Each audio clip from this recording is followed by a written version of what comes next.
Namaste, a warm welcome to everyone. Pranams, Swagatam. Let us start with Guru Vandanam.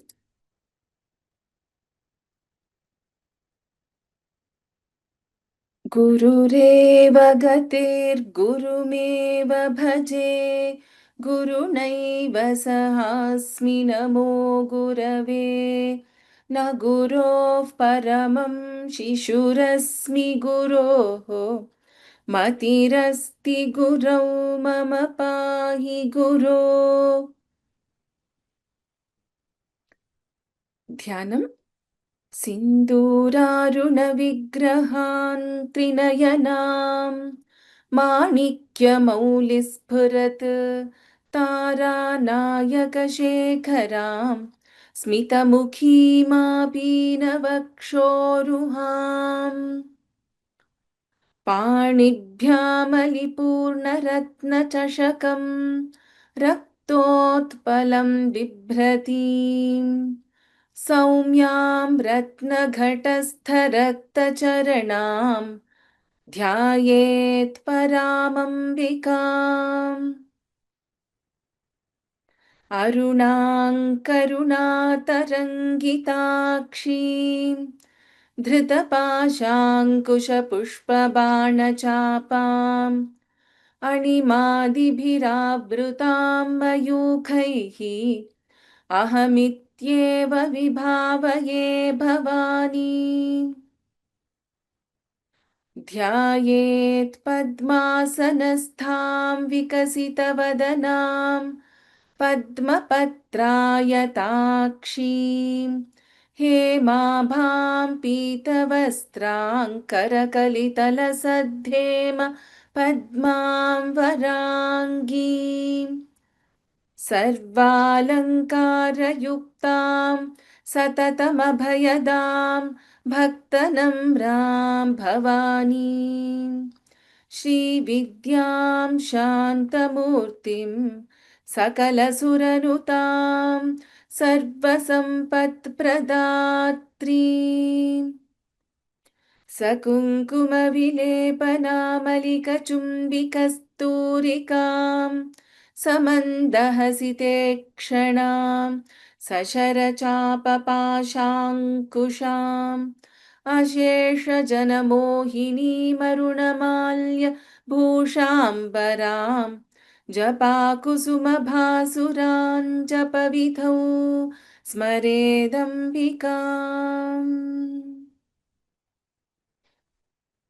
श्रीमात्रे नमः। श्रीमाता श्रीमहाराज्ञी श्रीमत्सिंहासनेश्वरी चिदग्निकुण्डसम्भूता देवकार्यसमुद्यता उद्यद्भानुसहस्राभा चतुर्बाहुसमन्विता रागस्वरूपपाषाढ्या क्रोधाकाराङ्कुशोज्ज्वला मनोरूपेक्षुकोदण्डा पञ्चतन्मात्रसायका निजारुणप्रभापूरमज्जद्ब्रह्माण्डमण्डला चम्पकाशोकपुन्नागसौगन्धिकलसत्कचा कुरुविन्दमणिश्रेणीकनत्कोटीरमण्डिता अष्टमी चन्द्रविभ्राजदलिकस्थलशोभिता मुखचन्द्रकलङ्काभमृगनाभिविशेषका. Let us do a quick revision from 75th verse to 80th verse.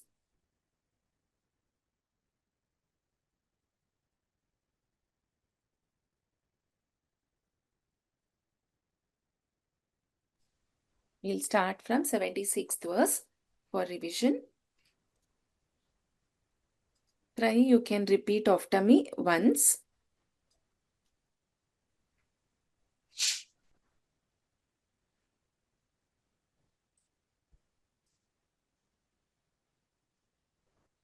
क्षेत्रस्वरूपा क्षेत्रेशी क्षेत्रक्षेत्रज्ञपालिनी क्षयवृद्धिविनिर्मुक्ता क्षेत्रपालसमर्चिता क्षेत्रस्वरूपा क्षेत्रेशी क्षेत्रक्षेत्रज्ञपालिनी क्षयवृद्धिविनिर्मुक्ता क्षेत्रपालचिता.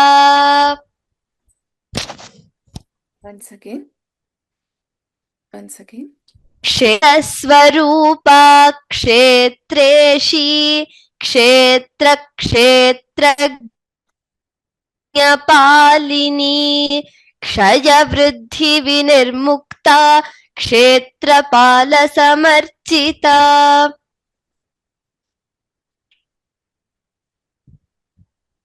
विजया विमला वन्द्या वन्दारुजनवत्सला वाग्वादिनी वामकेशी वह्निमण्डलवासिनी विजया विमलवन्द्या वन्दारुजनवत्सला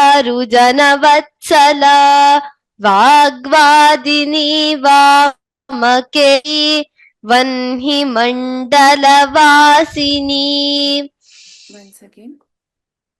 विजया विमला वन्द्या वन्दारुजनवत्सला वाग्वादिनी वामकेशी वह्निमण्डलवासिनी.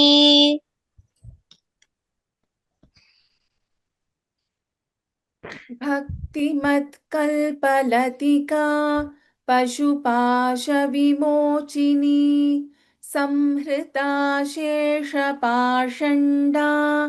सदाचारप्रवर्तिका भक्तिमत्कल्पलतिका पशुपाशविमोचिनी संहृता शेषपाषण्डा सदाचारप्रवर्तिका. भक्तिमत्कल्पलतिका पशुपाशविमोचिनी संहृता शेषपाषण्डा सदाचारप्रवर्तिका. तापत्रयाग्निसन्तप्तसमाह्लादनचन्द्रिका तरुणी तापसाराध्या तनुमध्यातमोपहा तापत्रयाग्निसन्तप्तसमाह्लादनचन्द्रिका तरुणी तापसारा तनुमध्यातमोपहा. तापत्रयाग्निसन्तप्तसमाह्लादनचन्द्रिका तरुणी तापसाराध्या तनुमध्यातमोपहा.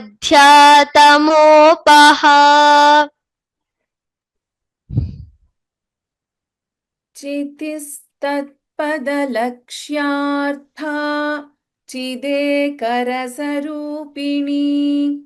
स्वात्मानन्दलवीभूतब्रह्माद्यानन्दसन्ततिः चितिस्तत्पदलक्ष्यार्था चिदेकरसरूपिणी स्वात्मानन्दलवीभूतब्रह्माद्यानन्दसन्ततिः. चितिस्तत्पदलक्ष्यार्था चिदेकरसरूपिणी स्वात्मानन्दलवीभूतब्रह्माद्यानन्दसन्ततिः. 81st verse, the new verse. So we will start with this. Just give me 1 minute.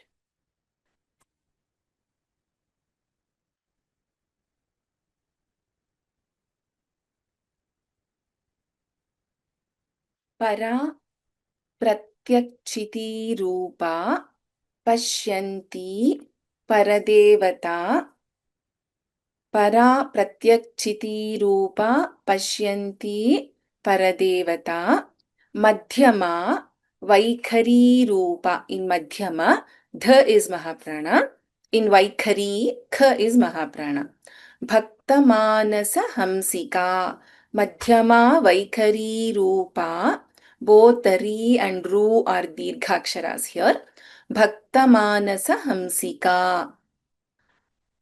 परा प्रत्यक्षिती रूपा परा प्रत्यक्षिती रूपा परा प्रत्यक्षिती रूपा पश्यन्ती परदेवता पश्यन्ती परदेवता पश्यन्ती परदेवता परा प्रत्यक्षिती रूपा पश्यन्ती परदेवता परा प्रत्यक्षिती रूपा पश्यन्ती परदेवता परा प्रत्यक्षिती रूपा पश्यन्ती परदेवता मध्यमा वैखरी रूपा मध्यमा वैखरी रूपा मध्यमा वैखरी रूपा भक्तमानसहंसिका भक्तमानसहंसिका भक्तमानसहंसिका मध्यमा वैखरी रूपा भक्तमानसहंसिका मध्यमा वैखरी रूपा भक्तमानसहंसिका मध्यमा वैखरी रूपा भक्तमानसहंसिका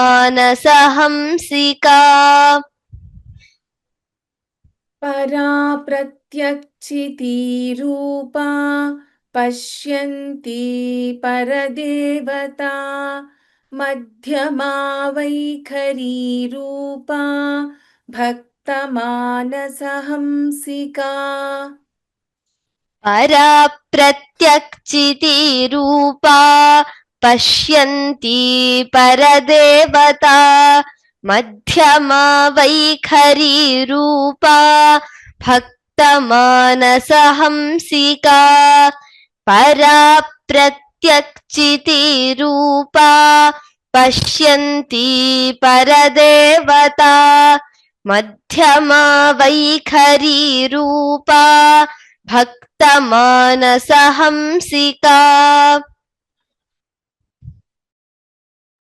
So we have 4 names in the first line and 3 names in the second line of this verse. 82nd verse. Kameshwara Prananadi Kritagnya Kama Pujita Shringara Rasa Sampurna Jaya Jalandhara Sthita. In Jalandhara, Dha is Mahaprana. In Sthita, Tha is Mahaprana. In Sthi, the last letter Ta is Alpapranakshara. Kameshwara Prananadi Kritagnya Kama Pujita Shringara Rasa Sampurna Jaya Jalandhara Sthita. Kameshwara Prananadi Kameshwar प्राणनाडी Kameshwar प्राणनाडी कृतज्ञा कामपूजिता कृतज्ञा कामपूजिता कृतज्ञा कामपूजिता कामेश्वर प्राणनाडी कृतज्ञा कामपूजिता कामेश्वर प्राणनाडी कृतज्ञा कामपूजिता कामेश्वर प्राणनाडी कृतज्ञा कामपूजिता शृङ्गाररससम्पूर्णा शृङ्गाररससम्पूर्णा शृङ्गाररससम्पूर्णा जया जालन्धरस्थिता जया जालन्धरस्थिता जया जालन्धरस्थिता शृङ्गाररससम्पूर्णा जया जालन्धरस्थिता शृङ्गाररससम्पूर्णा जया जालन्धरस्थिता शृङ्गाररससम्पूर्णा जया जालन्धरस्थिता कामेश्वर प्राणनाडी कृतज्ञा कामपूजिता शृङ्गाररससम्पूर्णा जया जालन्धरस्थिता कामेश्वर प्राणनाडी कृतज्ञा कामपूजिता शृङ्गाररससम्पूर्णा जया जालन्धरस्थिता कामेश्वर प्राणनाडी कृतज्ञा कामपूजिता शृङ्गाररससम्पूर्णा जया जालन्धरस्थिता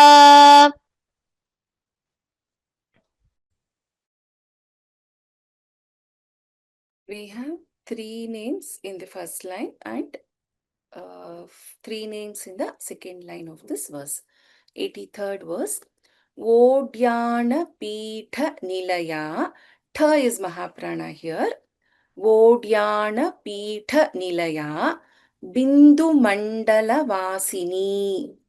Raho Yaga Kramaradhya. Dha is Mahaprana. Rahastarpana Tarpita.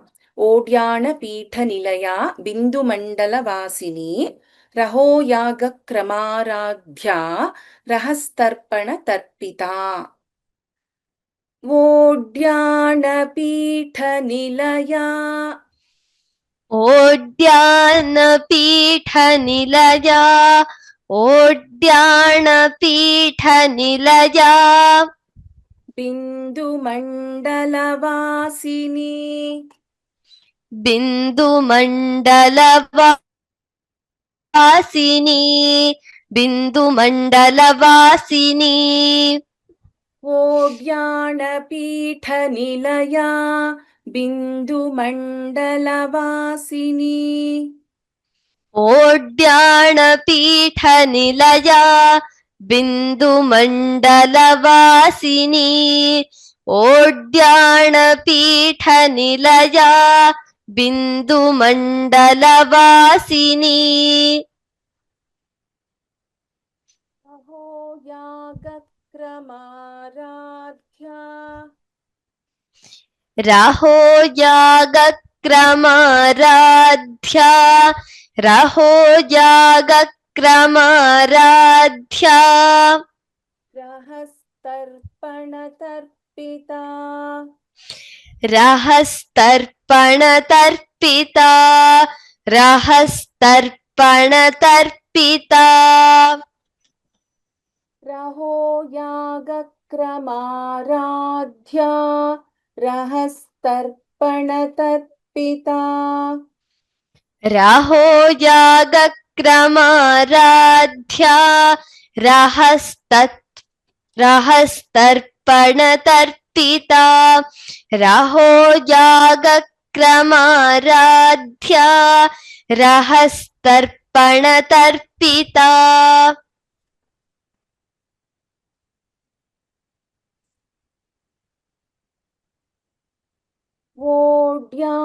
उद्यानपीठनिलया बिन्दुमण्डलवासिनी रहो यागक्रमाराध्या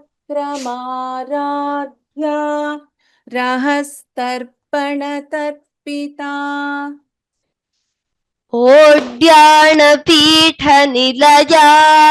बिन्दुमण्डलवासिनी राहो यागक्रमाराध्या रहस्तर्पणतर्पिता ओड्याणपीठनिलया बिन्दुमण्डलवासिनी रहो यागक्रमाराध्या रहस्तर्पणतर्पिता.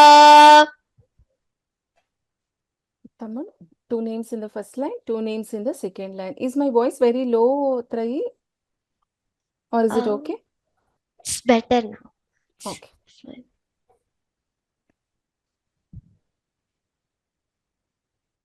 You just change the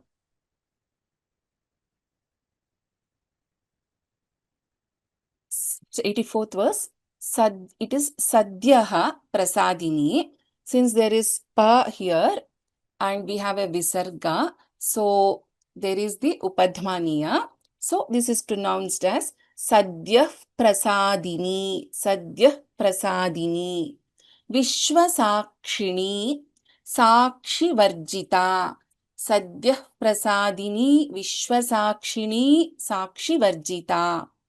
Shadanga, this is Shadanga Devata Yukta, Shadgunya, this is D, Shadgunya Paripurita. Shadanga Devata Yukta, Shadgunya Paripurita. Sadyah Prasadini. Sadyah Prasadini. Sadyah Prasadini. Vishwasakshini. Vishwasakshini. Vishwasakshini.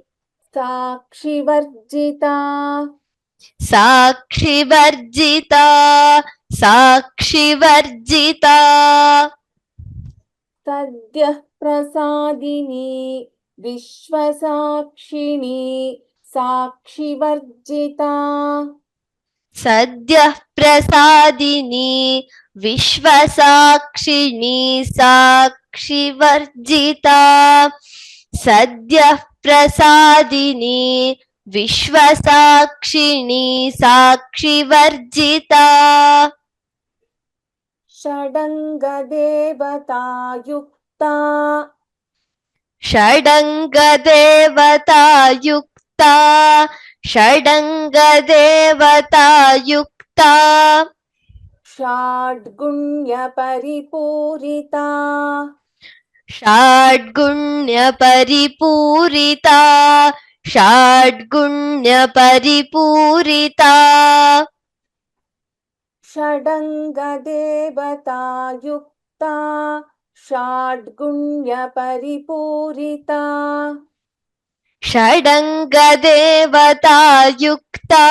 Shadgunya Paripurita. Shadanga Devata Yukta. Shadgunya Paripurita. Sadyah Prasadini. Vishwasakshini. Sakshivarjita. Shadanga Devata Yukta. Shadgunya Paripurita. Sadyah Prasadini. Vishwasakshini. Sakshivarjita. Shadanga Devata Yukta. Shadgunya Paripurita. Sadyah Prasadini. Vishwasakshini. Sakshivarjita. Shadanga Devata Yukta. Shadgunya Paripurita.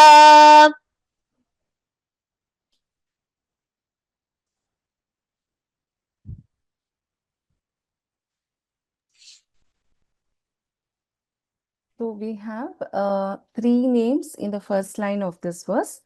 And we have two names in the second line of this verse. So we will look at the 85th verse now. Nitya Klinna, Nitya Klinna, na, Nitya Klinna, Nirupama, Nirvana Sukhadayini, Kha Mahapranakshara, Nitya Shodashika Rupa. In Shodashika, the first Sha is Shanmukha Sha.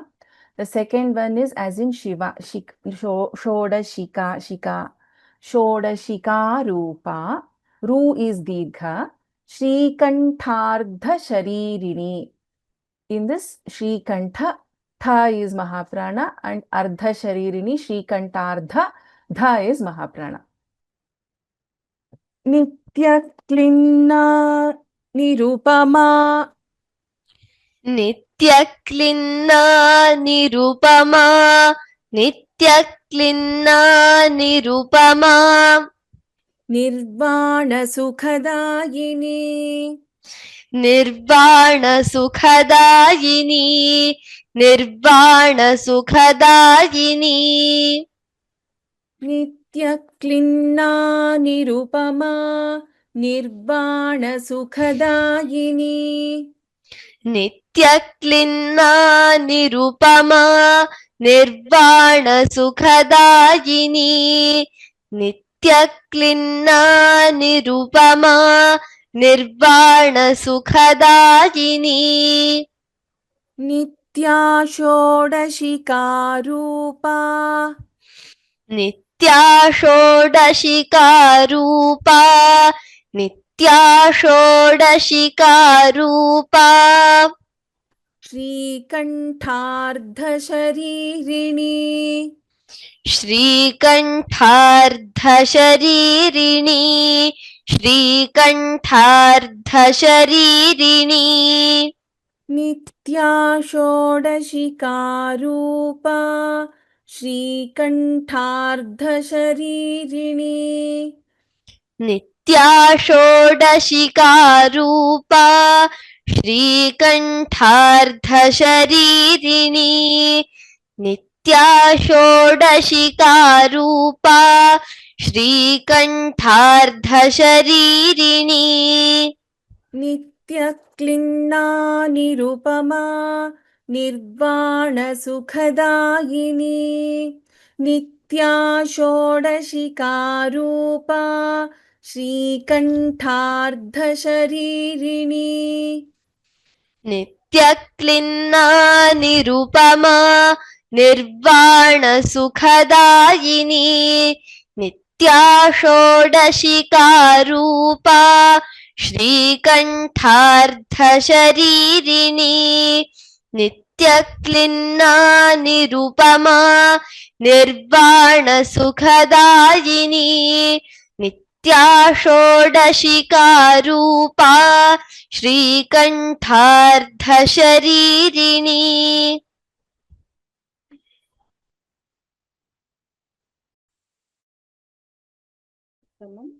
So we have three names in the first line of this verse.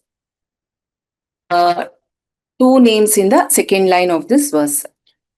So let us look at the meanings quickly. We will start from the 75th verse, 76th verse. Kshetra Swarupa Kshetreshi Kshetra Kshetrajna Palini Kshaya Vriddhi Vinirmukta Kshetrapala Samarchita. Kshetra Swarupa. Kshetra means matter, Kshetra means body. One whose body or her body itself is the matter or who's in the form of the Kshetra. So she is Kshetra Swarupa. Generally, Kshetra also means field. The field where we cultivate, right? So for the field to get ready for cultivation, what is done? Removing of weeds and plowing, watering, etc. will happen. Similarly, the Kshetra needs to be clear of all the kalmashas for the Siddhi. So Kshetra. So she is that kind of a Kshetra where there is no impurities, no kalmasha. Kshetra Swarupa. You would have come across like, Tirtha Kshetra, the places, the holy places that we visit for Tirtha Yatra. Uh, Tirtha Kshetra, we call it as. For example, Kanchipuram is a Tirtha Kshetra, Tirupati is a Tirtha Kshetra. So the reason why it is called as a Kshetra is because it is such a pure Kshetra and she herself is in the form of that Kshetra. So Kshetra Swarupa. Kshetreshi, Kshetresha means the owner of that Kshetra or that matter or that body. Isha. So Kshetresha also means the Ishvara here. So Kshetreshi, she is the wife of or the consort of that Kshetresha. So Kshetreshi. Kshetra Kshetrajna Palini. So one Palini means one who protects, the protector. So what does she protect? Kshetra and Kshetrajna both. So Kshetra, the protector of the Kshetra. Kshetrajna means one who knows the matter and one who has the complete knowledge of that is the Kshetrajna. So she is the protector of both the Kshetra as well as that is a matter and the knower, the person who knows or the knower of that matter. So Kshetrajna. Kshetra Kshetrajna Palini. So there are three names here, Kshetra Swarupa, Kshetreshi and Kshetra Kshetrajna Palini, all related to the word Kshetra. Again in the next second line, we have the fourth name in this verse, Kshaya Vriddhi Vinirmukta. Vinirmukta means one who is devoid of, one who is free from or beyond, who is liberated from. So Vinirmukta, Mukta. From what? From Kshaya and Vriddhi. Kshaya means the decay. Something which is not growing, decaying, reducing is called as Kshaya. Vriddhi means growing, Abhivruddhi, prospering, growing, etc. So Kshaya Vriddhi. Devi is free from decay and growth. If you remember, we had come across the name. She is the Mahanitya. She is eternal. We also came across the name Anadi Nidhana, who doesn't have a beginning or end. She is the supreme. So where is the question of the decay and growth? So she is free from both decay and growth. That is why she is called as Kshaya Vriddhi Vinirmukta. And if you relate it to the previous names, generally this Kshaya and Vriddhi, growth and decay is all related to the body, the Kshetra, right? So Devi is beyond all this. She is the ruler of this Kshetra. So she does not have either the decay or the growth. So she is Kshaya Vriddhi Vinirmukta. Kshetrapala Samarchita. Samarchita means worshipped by, adored by. By whom? By the Kshetrapala. So she is worshipped by the Kshetrapala. Generally, in any Kshetras, there is a person who takes care of, who worships that Kshetra. He or she is called as the Kshetrapala, right? So Kshetrapala Samarchita. So there is a story which is told in the Puranas. As per that, Devi took the form of Kali to destroy a asura called as Darukasura, a demon called as Darukasura. After killing him, her wrath, her anger did not decrease at all. It was still increasing. She was in that kind of a wrath. So to please her, to bring her to the Shanta Swarupa, Shiva assumed the form of a child to dispel her anger. And as soon as she's heard the child crying, her Matrubhava, she Mata, right?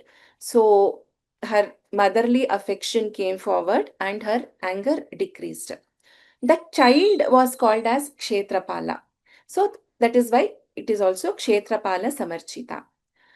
So it is also said that this Kshetrapala who worships Devi protects the devotees of Devi.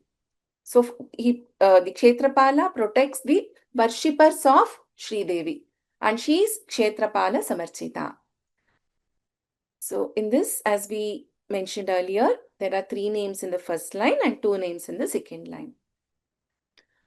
Vijaya Vimala Vandya Vandarujana Vagvadini Vamakeshi Vanhi Mandalavasini. Vijaya, the name itself suggests Vijaya means ever victorious, always victorious. That is Visheshataya, so specially she is victorious. So she is called as Vijaya. We'll also come across the name called Jaya in the upcoming verses. So Vijaya. Vimala. Vimala means who does not have any impurity.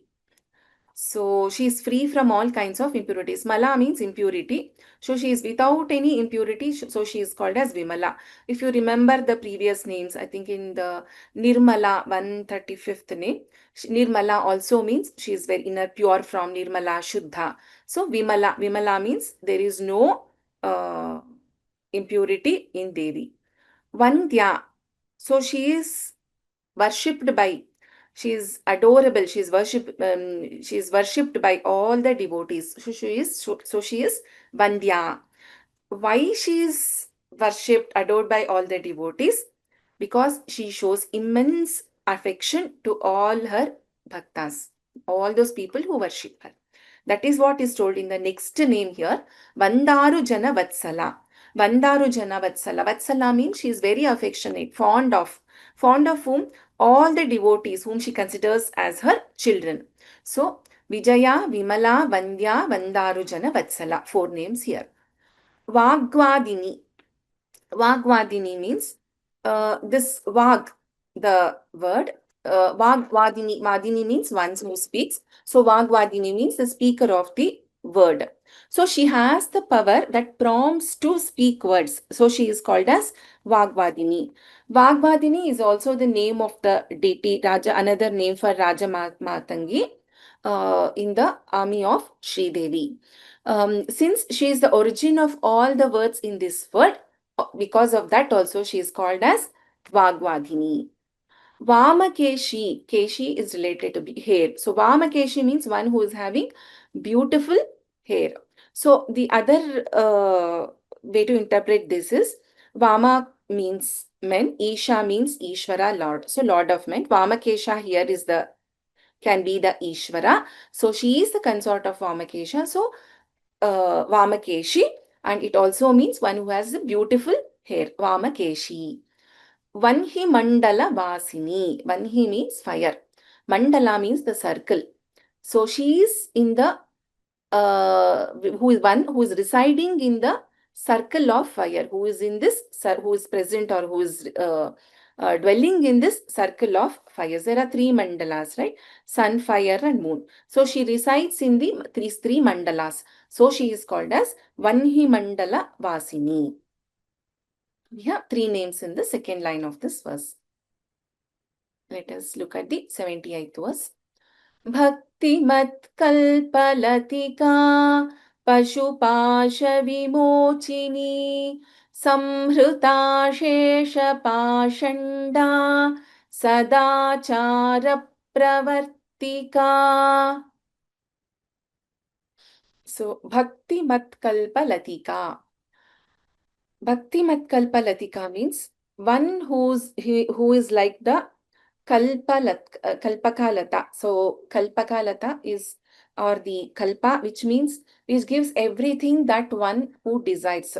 So Devi is like that, one who gives, who bestows on the devotees the desires that they want. So she is Bhakti Matkalpa Latika. She is the creeper who is yielding to the Ichha, the desires of the devotees. So she is called as Bhaktimat Kalpa Latika.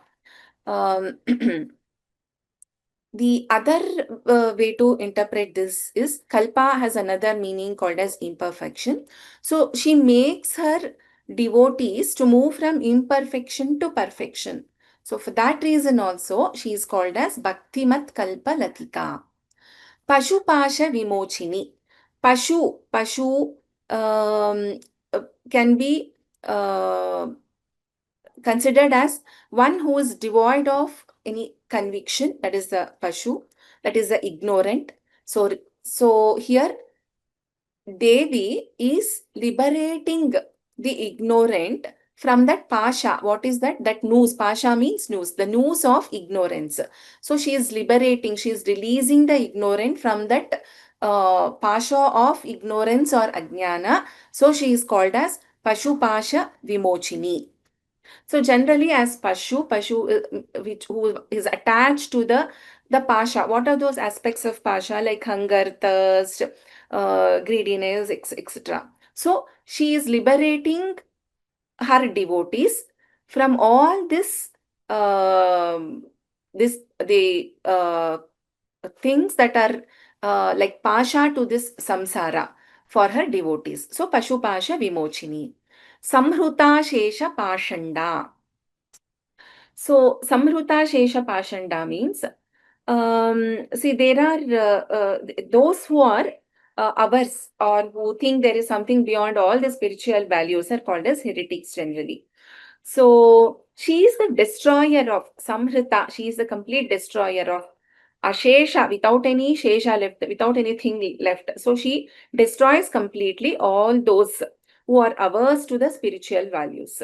So as per our Sanatana Dharma, so there are various sources of knowledge, right, which are called as the seeds of Dharma. Which is the ultimate truth. Like there can be Purana, Nyaya, Mimamsa, Dharma Shastra, Vedanga, Vedas, etc.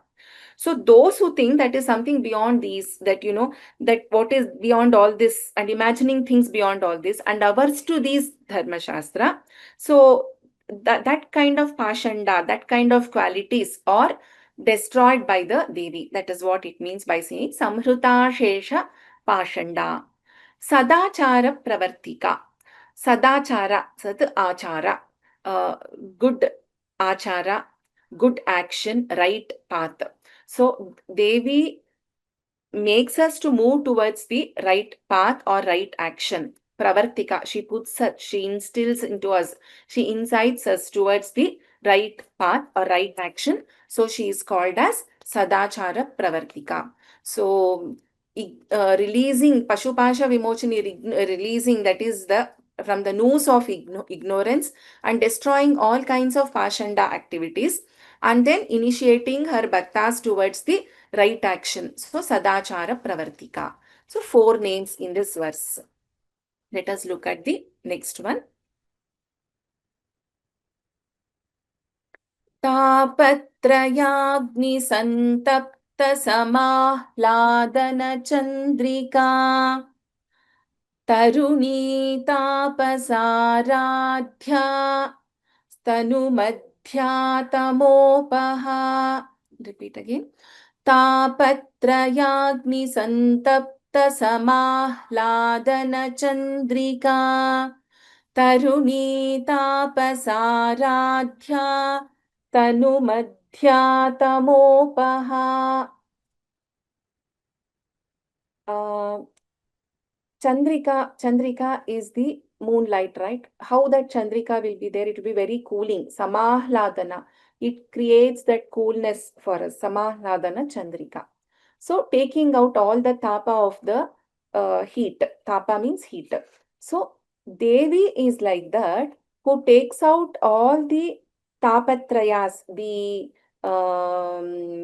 miseries. There are 3 kinds of miseries. So therefore, she takes out all these 3 kinds of miseries, and she comforts us like the moonlight, like how the moonlight comforts us from the tapa, from the heat.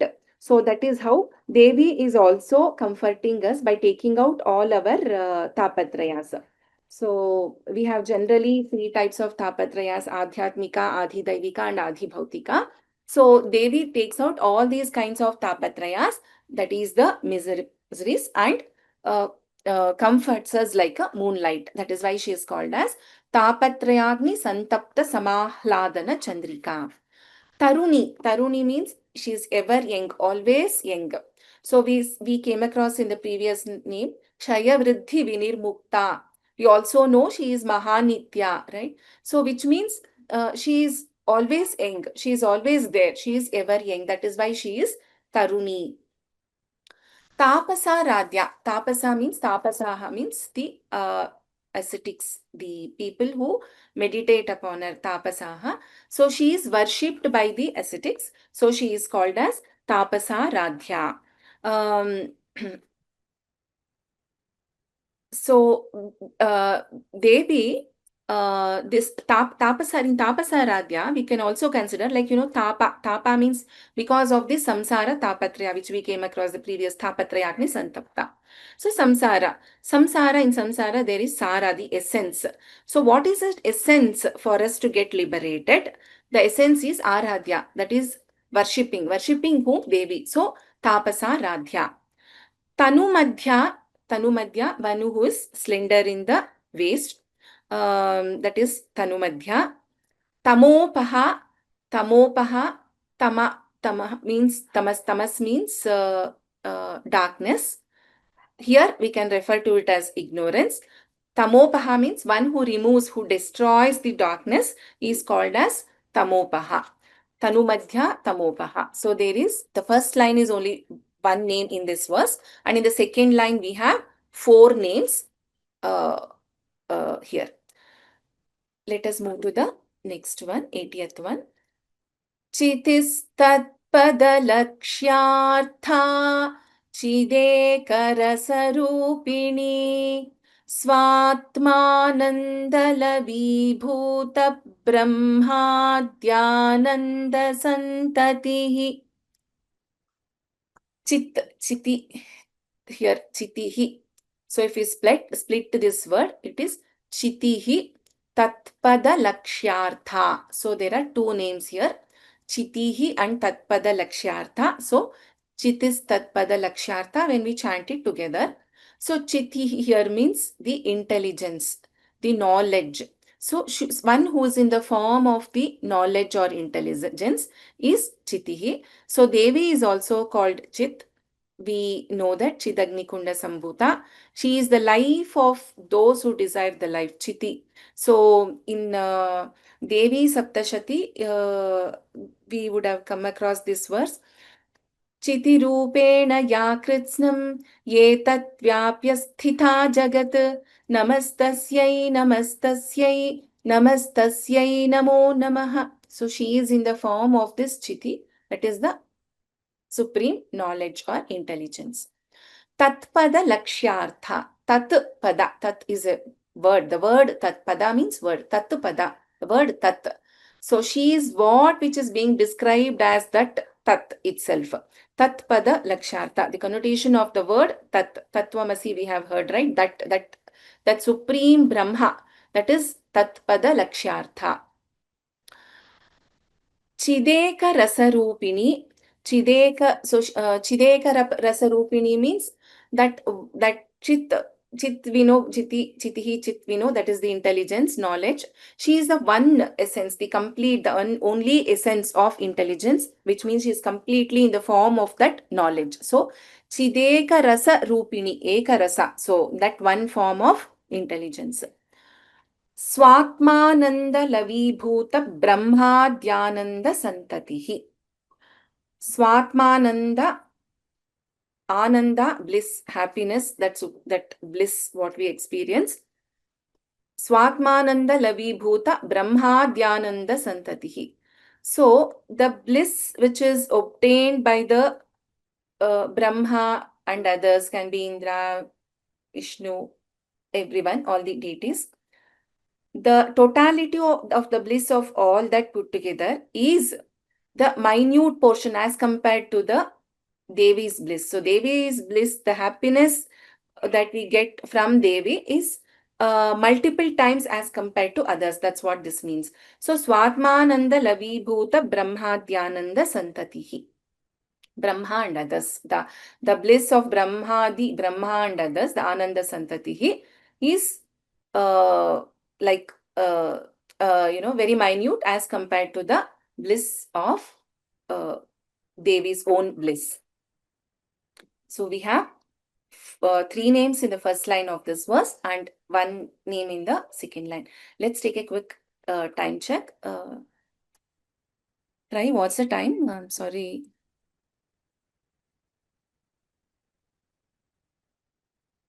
Try. What's the time? Are we having time? It's 52. Shamyatam, you are not audible for me. I guess there's a problem in my network. Bhagini, What is the it's time? 52. So we will take 7:52, is it? Yes, Bhagini. Okay. So I think we will quickly have a small practice session, and then we will conclude. The next 5 names, what we learned today, I will take up in the next class because we can't finish it today. Try, can you call out the names and take the practice session? It's possible for you? Bhagini. Okay. You can start from 71st verse.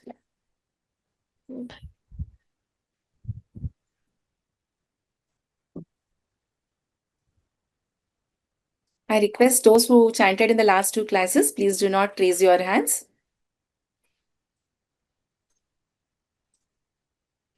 Go ahead.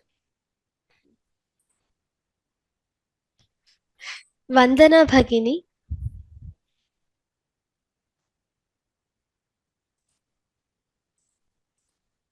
Bhagini, I don't have the option to unmute them. Oh, I'm sorry. I will call out the names and unmute for you, okay? Vandana Bhagini, I've unmuted you. Thank you, Ram Ram.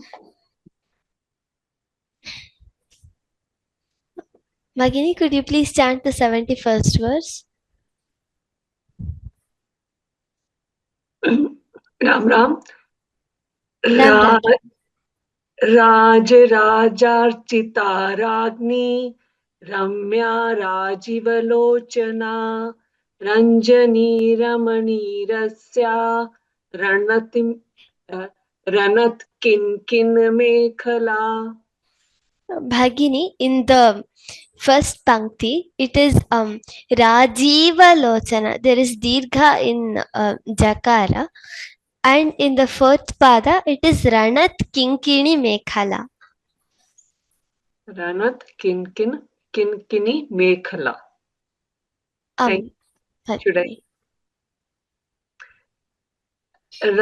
Should I repeat it or am I done? Bhagini, once, could you please repeat it once? Okay, thank you. Raj Rajarchita Ragni Ramya Rajiv Lochana Ranjani Ramani Rasya Ranat Kinkini Mekhala. धन्यवादः भगिनी. नलिनी भगिनी.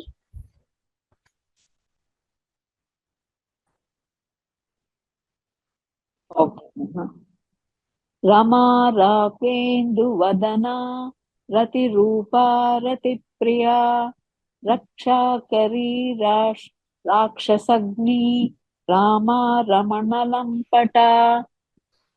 धन्यवादः भगिनी. Thank you. प्रवीणा महोदय.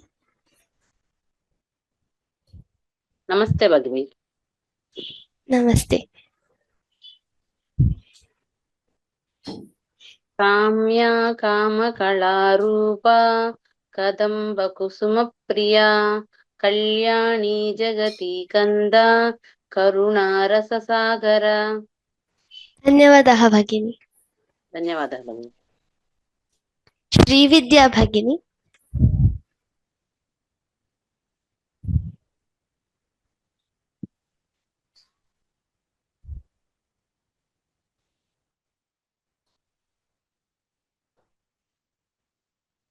Srividya Bhagini, could you please chant the 74th verse? Yeah. Can you hear me? Shruyate. I can hear you. Kalavati Kalalapa Kanta Kadambari Priya Varada Vamanayana Varuni Madavipala. धन्यवादः भगिनी. Thank you. मुग्धा भगिनी.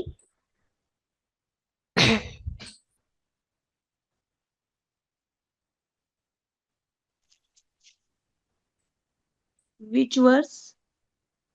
The 75th verse, please. Okay, okay. Vishwadhika Vedavedya Vindhyachalanivasini Vidhatri Vedajanani Vishnumaya Vilasini. धन्यवादः भगिनी. Thank you. Subramanian Krishnan महोदय. राम राम राम राम राम राम महोदय. क्षेत्रस्वरूपा क्षेत्रेशी क्षेत्रक्षेत्रज्ञपालिनी क्षयवृद्धिविनिर्मुक्ता क्षेत्रपालसमर्चिता. धन्यवादः महोदय. विशालाक्षी भगिनी.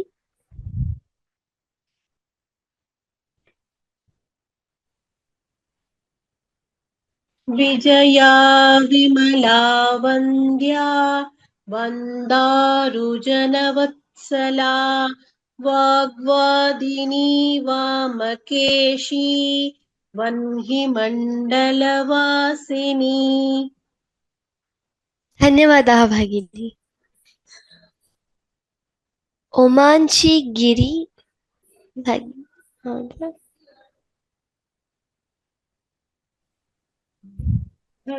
Am I audible? Shreya, yes, you're audible.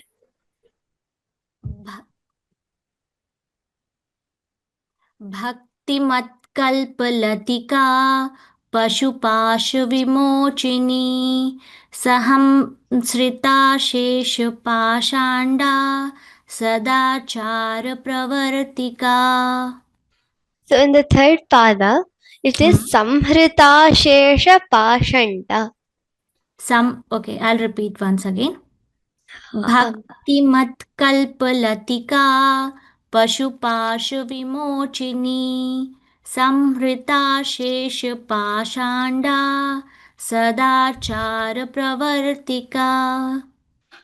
The third pada again, it is Pashanda, Samhrita Shesha Pashanda. There is no Dirgha. Okay, Samhrita Shesh Pashanda Sadachar Pravartika. Okay, thank you. Dhanyavada. Unlike, just 1 second, Trayi. See, unlike Hindi or any other language, it is not like, this, it is, we pronounce this as we see, okay? So, we won't chant this as Bhakti Mat Kalp. We don't say P here. It is a Purnakshara Pa. So, Bhakti Mat Kalpalatika Pashupasha Vimochini Samhrita Shesh. We don't say it is not just meant for Romanshi Bhagini. In general, I'm trying to share this with everyone. Samhrita Shesh Pashanda. No, it is not like that. Samhrita Shesh Pashanda. Shesha, that Purnakshara has to be pronounced. You can go ahead, try. Can I try once again, ma'am? Yes, please. Bhakti Matkalpalatika So 1 second, Manshi Bhagini. Bhakti Matkalpalatika. Okay. Bhakti Matkalpalatika Pashupasha Vimochini Samhrita Shesha Pashanda Sadachara Pravartika. Can you chant the second line so that Bhagini can rechant? Samhrita Shesha Pashanda Sadachara Pravartika. Samhrita Shesha Pashanda Sadachara Pravartika. Omanshi Bhagini, I will split and chant. You can repeat. It is not Pashanda, it is Pashanda. Pashanda, okay. Samhrita Shesha. Samhrita Shesha. Shesha is not correct. Shesha. Perfect. Shesha. Okay. Pashanda. Sadachara Pravartika. Sadachara Pravartika. सदाचारप्रवर्तिका सदाचारप्रवर्तिका धन्यवादाः धन्यवाद madam Varun Balasubramanian Mahodaya. Namaste, Bhagini. Namaste Mahodaya. Which verse? The 79th verse, please. Tapatrayagni santapta samag. I'm not getting that word. Will you repeat that? Yes, Mahodaya. Tapatrayagni santapta Tapatrayagni santapta Samahladana Chandrika. Samahladana Chandrika. So it is H and L together. So it is Hladana. Ahladana. Chandrika. Mahodaya. So could you please repeat that once? Just half and I'm not getting that. I need little practice over there. No problem. What you can do is now what we can do is we can split this. So I will teach once, Mahodaya. You can repeat.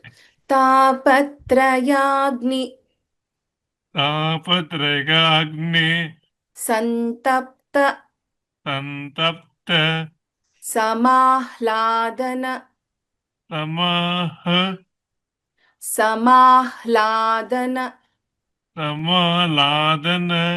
Chandrika Taruni Tapasaradhya Tanumadhya Tamopaha. Yes. So you just have to focus on the way we pronounce ha. Otherwise, good. Dhanyavadaha, Mahodaya. Last person for the day. Can call out the name. Gomati Bhagini.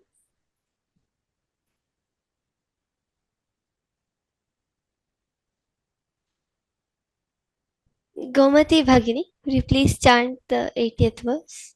Yes.